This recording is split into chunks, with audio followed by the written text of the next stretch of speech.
Thanks. I think we're ready to begin now. So welcome back to the chambers for our public portion of the meeting.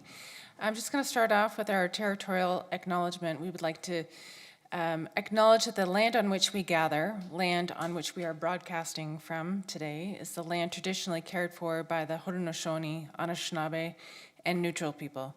We also acknowledge the enduring presence and deep traditional knowledge and philosophies of the Indigenous people with whom we share this land today. And I just want to add my own reflection that I feel a deep sense of responsibility and obligation to these lands. My family were farmers next to the Grand River for 100 years, and I grew up next to the Grand River, and I bring that sense of obligation to this role at Council.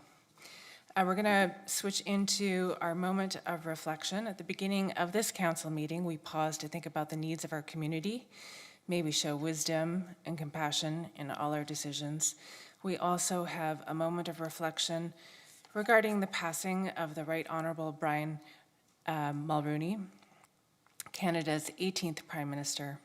And during this moment of reflection, we reflect on the passing of the Right Honourable Brian Mulroney, Canada's 18th Prime Minister. Although no direct connection to Waterloo, he shared many of our same values, whether it was his stance against apartheid in South Africa or his actions towards environmental sustainability and climate action. He was voted Canada's greenest Prime Minister in a 2006 survey, noting at the time that climate change is the most serious environmental challenge and time is running out. As Prime Minister, he negotiated the Acid Rain Accord of the 1990s with the US to improve air quality and passed the Environmental Protection Act, which laid the foundation for environmental protection and action. Our flags remain at half-mast as a recognition of the commitment he made towards public service and as a sign of respect for his accomplishments. At this time, we will, I'll just ask whether anyone on council has a disclosure of pecuniary interest and the general nature thereof. Seeing none, we will move to the approval of minutes. Do I have a mover?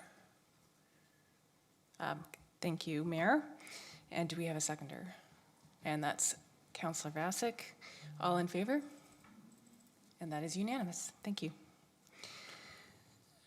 We are moving on to our delegation. Today we have a delegation of, it's Stan Rector, who is a resident of Waterloo. Stan, please come to the main podium there and make yourself comfortable.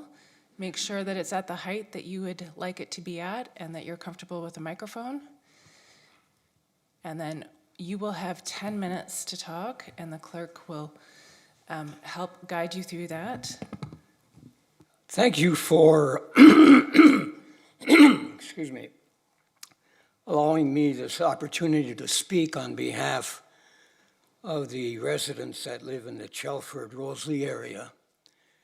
I'm asking that consideration be given to having all-way stops at Mayfield and Renaud, where the two come together. 90% of the time, I utilize going down Mayfield toward Bluevale. But 3 times in the past year or two, I've almost had a direct hit by vehicles that come torpedoing, and I say torpedoing, up Mayfield from Bluevale. And I'm just wondering if something could be done about that. I've had numerous meetings with Jen Vasic, Councillor of Ward 5, and I'm here asking if anything can be done about that. I keep hearing that more harm can come when a stop sign is not warranted. I find that difficult to get around my understanding of what is meant by that. But however, again, I appreciate what you have given me the opportunity to speak, and I am very, very busy in my schedule of writing about my memoirs when the family moved to the Kitchener-Waterloo area in 1946. Believe you me, the city of Waterloo was a lot different city at that time. It was part of the township. It was incorporated as a city in 1948. And as a family, we felt that it was probably better to live in Waterloo. And I've enjoyed my life here.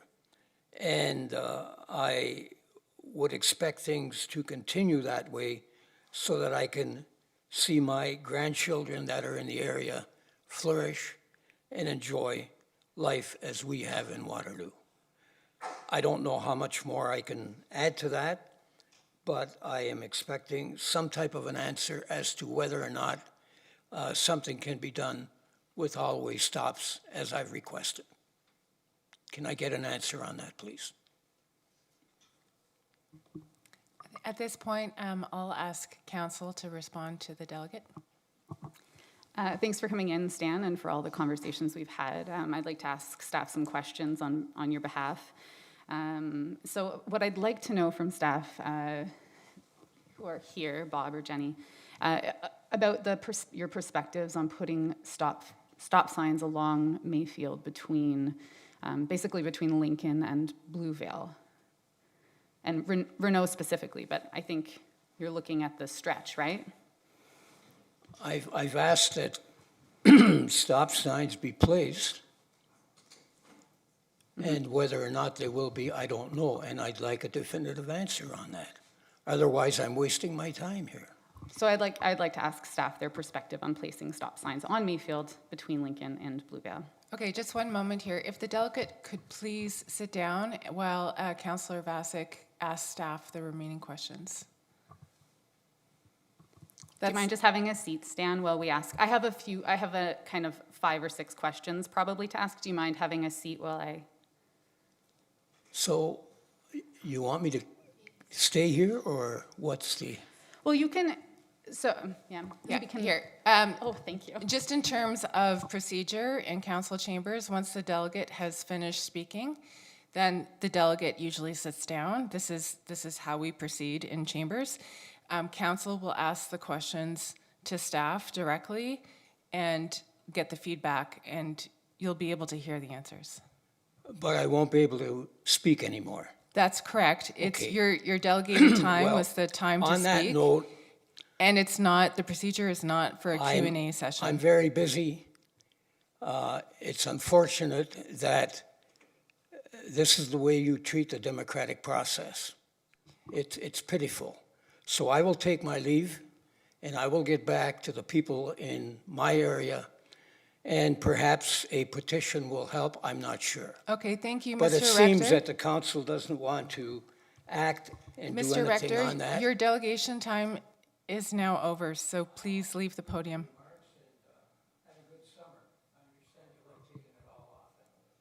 Thank you, Mr. Rector. Councillor Vasic, would you like to continue with your line of questions? Yes, there are others who are curious about additional traffic calming measures along and around Mayfield. So I'd like to take the opportunity. Thanks, Stan, for making sure that we bring it up in council chambers, and have a nice afternoon. So yes, your perspective on stop signs in particular, please.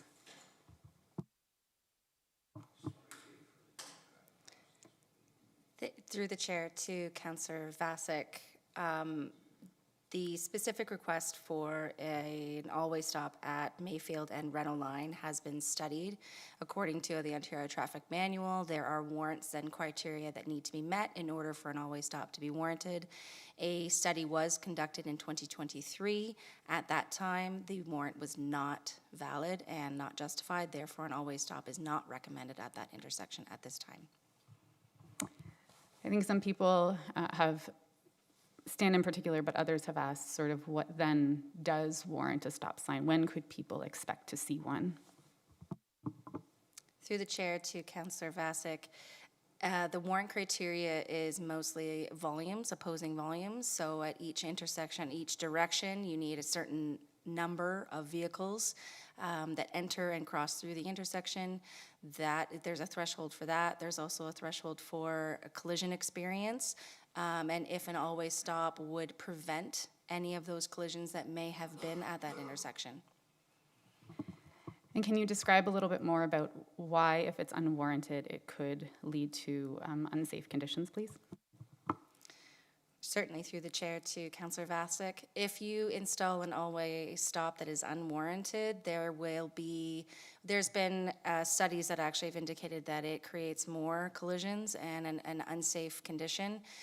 The reason for that is because there's not enough cars or enough people at the intersection to tell drivers to stop. So if there's traffic all in a certain direction and there's nothing opposing, those cars that travel in the singular direction are wondering why they have to stop when there's nobody around. The other thing too is it sometimes creates a false sense of security. So pedestrians that come up to that intersection, or even drivers that come to the intersection, if there's low compliance, not a lot of people stopping, you actually create a higher risk of collision. Okay, thank you. And now, specifically about Mayfield, can you just outline what has been done in terms of the traffic calming policy on Mayfield and what more we could potentially anticipate that's in the works? Sure. Through the chair to Councillor Vasek, we've had numerous studies done along Mayfield at specific intersections and along the corridor. So we know what the average speed is along that corridor. We know whether always stops are warranted or unwarranted. So we've run those values. To date, up until last week, it did not meet the criteria for phase 1 of our traffic calming policy, excuse me, which means it didn't meet the thresholds for the volumes or the speeds. The average speed along this section ranges from 42 to 47 and a posted 50 at the moment.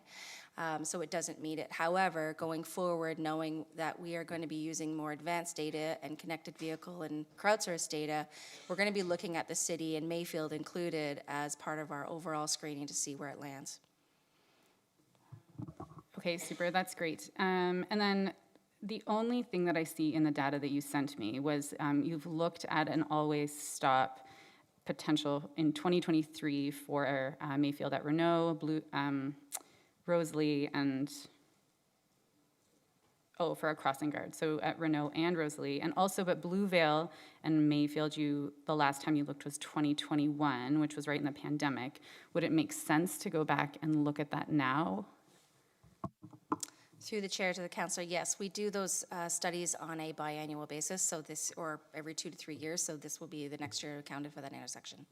Okay, super. And then I would feel badly if I didn't ask that. I know that Stan was going to ask if anyone else on council was interested in bringing forward a direction to staff to ask for stop signs on Mayfield, particularly at Renault, but at any of these stops. And so I'm not going to bring that forward for all of the reasons, all of the responses that Jenny has provided to me, but if anyone else is interested in bringing that forward, I want to ask on his behalf.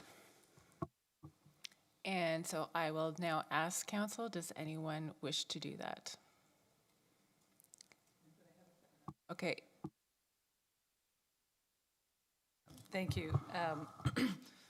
I'm just curious about the two schools that are in the area. Like, do you have a sense of, I mean, given what, I'm only going off what is being discussed now and what Mr. Rector has shared, but like, is the traffic and the speed that, I mean, that's quite a range, 42 to 74. Does that, do you have any sense of what that does in terms of impeding one way or the other, the walkability to the two schools that are right in that neighborhood? Because like people that might have to cross, like kids that might have to cross Mayfield, like is that something that's been considered? I'm just kind of wondering, similar to Elizabeth Ziegler, with the amount of people that were driving their kids because crossing Weber and some streets becomes too dangerous. Like, do we know if there's a sense of that in this area because there's Blue Vale and St. Agnes Elementary School? Oh, and then Ecole Harmonie. Like, if people are driving kids to school, is that a consideration? Something in the latent demand to walk, is that something that's being captured in the data that you've been looking at? Through the chair to the mayor, and please excuse me if I misspoke, it's 42 to 47 kilometers, the range. Sorry, if that was my fault, I stand corrected. Nope, that's okay, just if I made that error, I apologize. There is an always stop at Lincoln and Mayfield, and I do have an adult school crossing guard at that intersection. She does a lot of crossings for the children at Lincoln Heights, as well as there are a few stragglers from the others. We do work with Student Transportation Services of Waterloo Region quite frequently in the schools in this neighborhood. We're actually looking at trying to put a pedestrian crossover near Blueville, Collegiate. So we're in connection with them quite frequently, and that is always a consideration whenever we do our studies, is the students and walkability.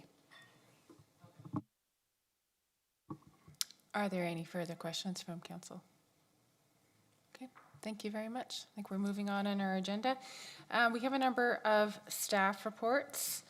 The first, item A, being accessible parking bylaw amendment regarding the Uptown Parkade. And I'm just wondering if there are any staff additions to that, or if we are just moving straight to recommendation. Okay, I think we're going right to the recommendation. Do we have a mover for this report? And that's Councillor Bodley. And do we have a seconder? And that's Councillor Roach. Any comments or questions? All in favor? And that is unanimous. Moving on to item number 2, Joint Services Initiative Committee 2023 update. Again, any further additions from staff? Nope. Okay. Do I have a mover for that recommendation? Okay, that's Councillor Vasek moving. Do we have a seconder? Yeah, okay, go ahead. Thank you, and thanks for this report, Michelle, I appreciate it. I was just, like, I don't know, maybe it's more of a comment than a question. When it indicates that for affordable housing, this work, it says that this work it's saying that some of this work is wrapping up, but in actuality, isn't there, like, there's a lot of work that's continuing with the region and local municipalities around affordable housing. So I was curious about why it was indicating that this one committee is wrapping up when we know that there's a significant amount of work that's occurring, and I suspect will occur for a significant period of time with Kitchener. So I'm wondering about that, but then I'm also wondering why this Joint Services Initiative Committee doesn't include work that happens with the region as well. Like, again, particularly thinking of, like, well, in this case, housing, but there's transportation, things that happen with, like, the roads, et cetera. So just wondered if you could comment on that. Through the chair to the mayor. What I'll do is I'll answer the first question, and then I might defer to maybe Mark Dykstra regarding the history of the relationship we have with Kitchener about joint services agreements and why it hasn't included the region in a formal capacity. So with respect to the affordable housing strategy initiative that I think you're talking about, you're quite right that while that initiative has wrapped up, there is just as much work continuing to be done on affordable housing. I think that it made a lot of sense to wrap up that initiative largely because of some staffing changes at the City of Kitchener, whereby they didn't have an actual point person for most of the year that they had when we initiated that joint service initiative. We also are working with Kitchener, the region, and Cambridge on many initiatives. So the joint services we're providing are much broader than just the relationship between us and Kitchener.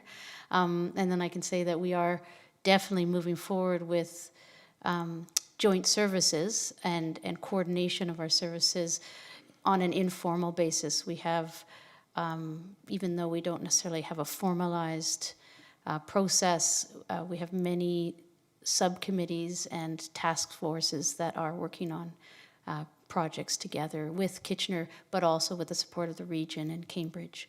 So while the formal one has wrapped up, it doesn't really signify that we're slowing down our collaboration. It's just maybe a more informal form of collaboration.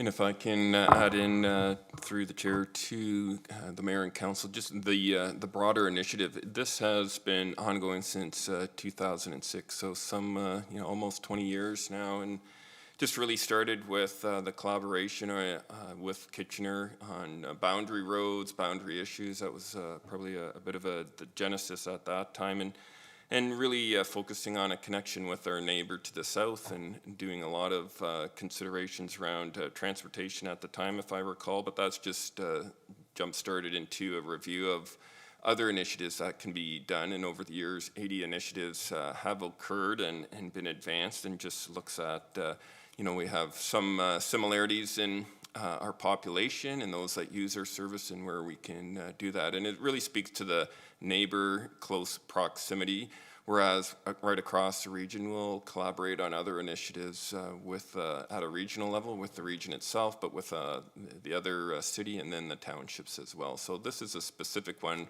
with a historic past that we've had specific to some issues, but it's carried on and been effective based on proximity and sort of size and scope and scale as well.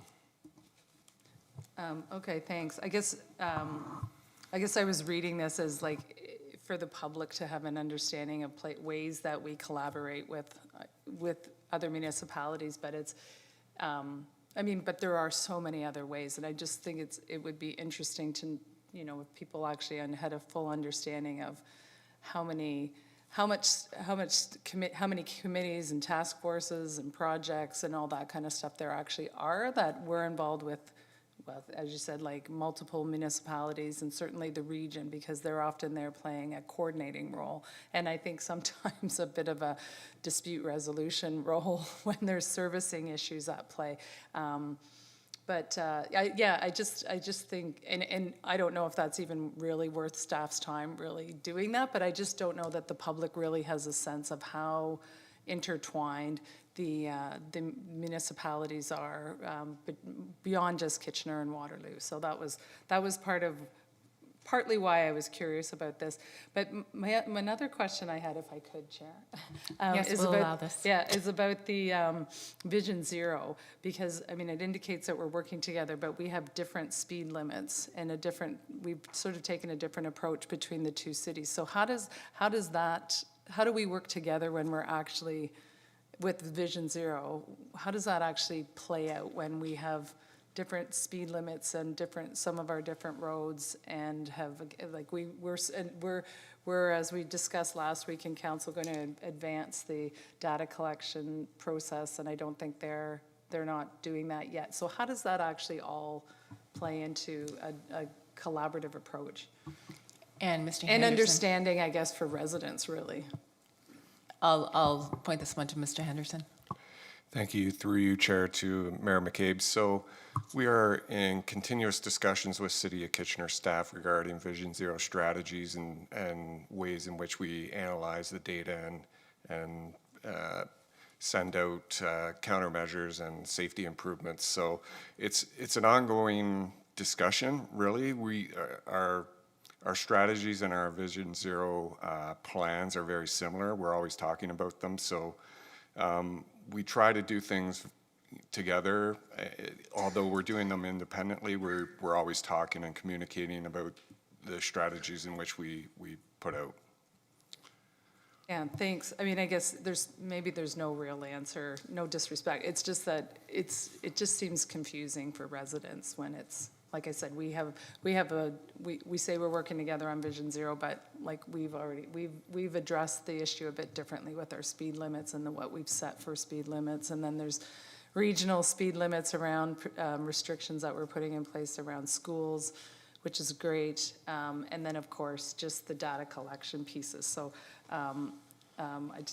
it's challenging, I think, for residents in this community to kind of really understand, particularly where borders end and other borders begin, and why some things are different despite our efforts to work together. So just comments, and I guess more than anything around that. But I appreciate the report. It certainly indicates how intertwined we really are.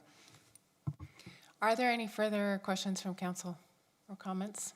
Okay, can we move forward with the motion at this point? Okay, we just need a seconder because Councillor Vasek She moved, no, you moved it. Okay, so I need a second. That's Councillor Bodley. And I will call the vote. All in favor? And that is unanimous. Thanks.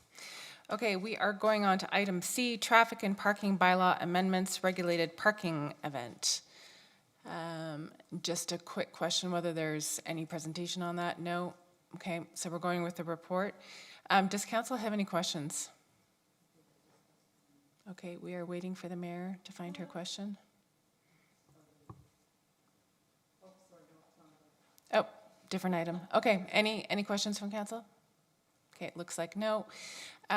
Do we have a mover for this report? Councillor Roach is moving it. Do I have a seconder? Councillor Bodley? Are we all in favor? That is carried unanimously. Thank you. And we are on to item D, Rink in the Park Roof Replacement Project. This is a tender. And again, we don't have any updates from staff on this. It was all in the report. Do we have questions from council? We have a question from the mayor. Go ahead. Thank you. Yeah, I just wondered if you could, like, we know that the rink in the park is a bit of an older facility. I think that's being charitable. And so replacing a roof at the cost of 1.5 million is significant, but I'm just wondering if you could explain, you know, the purpose of doing the roof now versus, you know, waiting until we're at a point where we can think about redesigning the whole facility, or what's going to, you know, in the future happen with that facility. If you could just maybe kind of explain some of the thinking around that, that would be helpful. Thank you. For sure, through Chair Wright to the mayor. So yeah, I think at this point, as you correctly note, the scope is to replace the roof on the arena portion of this facility. So it is an older facility, as you know it. I think it was built in around 1975, so it's coming up on 50 years. And we did have some assessments done on the broader facility just to see its condition prior to executing this particular tender. And basically it came back that there's still a lot of useful life in this facility. So it is tired, as you noted, in some areas, but it's certainly still functional. And so from our perspective, you know, this is really an investment in a significant asset and looking to protect the integrity of that facility. Over the last number of years, the roof leaks within that facility have gone to almost a critical state. We do need to replace this. The roof is pitted right now, the existing metal roof, and it's causing damage to the interior of the facility. So this is really about maintaining that.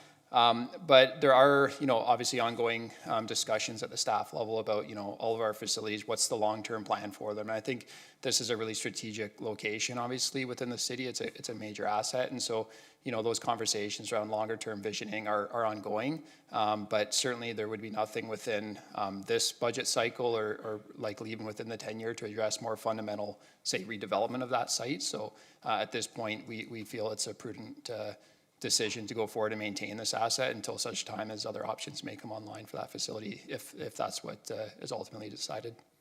Thank you for that. That's really helpful to understand. And so what's happening with the programming? Is it able to continue while these roof renovations occur, or is it going to have to be paused or? Yeah, so we've been working closely with the existing tenant there to try to support their business operations. They do have a bit of a shutdown period, which we're trying to leverage, but we are also looking to accommodate them through the month of August to the extent we can, so they can continue to run a camp that is vital to them in terms of their business. And so we're working with them to accommodate them during this project, but there will be definitely some impacts on that existing tenant, but we really feel that we have to go forward in the long run and maintain this asset. So we've been working very closely with them throughout this process. Okay. Okay, thank you very much. Are there other questions from council? I do have a question as well. Is this the original roof that we're replacing, or when was it last replaced, do you know? Yes, I believe it is the original roof. And so over the years, maybe 10 years ago or so, there was like liquid applied membranes that were put onto the roof to try to extend its life. And I think we've exhausted those types of options. So we are at a point now where that existing roof has to be replaced, but it is an older roof for sure. And then could you just speak to, you know, one of the priorities that we have as a council is making headway on our own GHG emissions, and obviously these rinks tend to be quite a challenge. So I'm just wondering if you could talk to what this roof design will now do for the future of GHG mitigations. Yeah, absolutely. So with all roofs that we put on now as part of our green building policy, we look at solutions or we basically undertake a study to see, could that roof support solar and what could we do to help, facilitate future solar panel installation. And so that's something that we did do as part of this project as well. I think I would sort of answer the questions with two pieces. So knowing that this roof is leaking, the insulation would be compromised, and so wouldn't be providing the full R value that we would expect for this rink. So as part of the roof replacement, we would be looking at replacing the insulation as well. So you will have a tighter envelope. But we've also done some studies to look at the capacity of the structure itself to support future rooftop solar. And the early indications are that would be a possibility should we ever decide to do it. And we have specified a metal deck that would facilitate, a new metal roof that would more easily facilitate future solar onto it. Okay, thank you. That was the last of my questions. Does anybody else have anything? Okay, yes. Sorry, one other quick question. Go ahead, Mayor. Sorry, through you, Chair. I know it's not exactly, it's not related to the roof, but I just know that accessibility, particularly I think if it's around the front door area, is not great at the rink in the park. Is there any chance that that could be built into this, the renovations that are occurring? Because I know I've seen, particularly when Rotary Waterloo holds their meetings there, that a couple of members who do use wheelchairs, they need to exit out a back entrance some way. So is that something that could be addressed, or is that just outside of the funding that we have right now? Yeah, no, great question. I think it's definitely something that we will be addressing, but not as part of this particular tender. The instant for this tender, it's sort of trying to get the project launched at the right time of year so that we have the full summer period to do this type of work, because we are removing the entire roof assembly essentially. So we want to make sure we sort of move that piece forward. But Swati, who's here with us as well, she would have presented previously at council about the broader accessibility studies that we've done and the work that's been identified. And through the work of this council to facilitate the funding now in this budget cycle, I feel we have significant funding now to move forward on some of these accessibility retrofits. And this is certainly a facility that we will be taking a look at as to how we could advance that, not directly connected to this roofing tender, but sort of as part of the broader work that we're trying to accomplish within this council term. So absolutely, it's something we will look at. Are there any further questions? No? Okay. So we have a recommendation on the table to approve the report, approve the award, and that the mayor be authorized to sign the agreement. Do I have a mover? That's moved by Mayor McCabe and seconded by Councillor Roach. All in favor? And that is unanimous. Thank you. That brings us to the end of our afternoon session, and we will be recessing and reconvening at 6:30 p.m. Thank you, everyone.